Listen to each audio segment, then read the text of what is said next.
21 নম্বর অঙ্কটা very very important, বোর্ডের প্রশ্নে আসে এগুলো। তাহলে আমরা এটা সমাধান করার জন্য এখানে দেওয়া আছে cos a plus sin a সমান √2 cos a। তাহলে শুরুতে আমরা এই cos a দুটি এক পাশে নেব।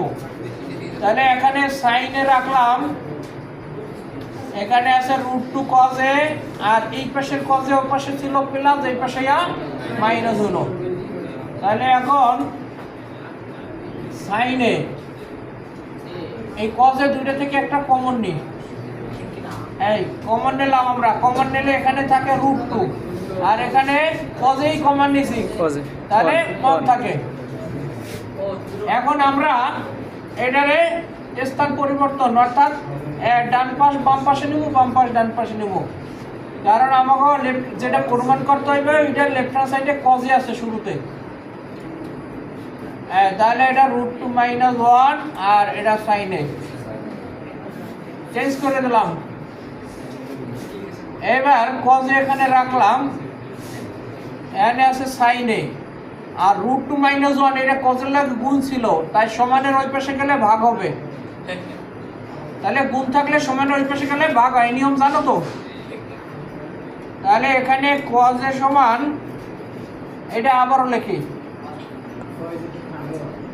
√2 - 1। তাহলে এগুলো সমাধানের জন্য আমরা এর আগেও একটা অঙ্ক করছিলাম বা 2-3টেই করছিলাম, যে নিচের রাশির চিহ্ন পরিবর্তন করে গুণ করব, অর্থাৎ √2 - 1 আছে, আমরা দেব √2 + 1, এটা বাড়তি গুণ করব।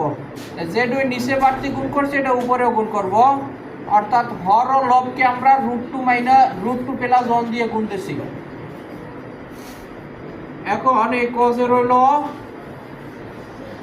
এখানে উপরে, এই ব্র্যাকেট উঠানোর জন্য sin a দিয়ে এটারে গুণ দিলে √2 sin a, আর 1 এর গুণ দিলে sin a কে sin, আর নিচে a - b * a + b হইছে সূত্র a² - b², এই সূত্র পড়ে। এরপরে cos a লিখলাম, উপরে কোনো কাজ নাই, এটা ওইভাবে থাকবে। আর নিচে √2 কাটা গেলে এটা 2 থাকে, আর এখানে 1 একে 1, এই 2 গুণে 1 গেলে থাকে কি 1 থাকে। নিচে 1 এর কোনো ভ্যালু নাই, আছে, তার নিচে 1 লেখার প্রয়োজন নাই। এখন আমাদের প্রমাণ করতে কি বলছে এটার সাথে আমরা এখন মিলাবো। তাহলে শুরুতে আছে cos a, এরপরে আছে -sin a, তাহলে এখানে প্লাস sin a, এই পাশে এলে -sin a হয়।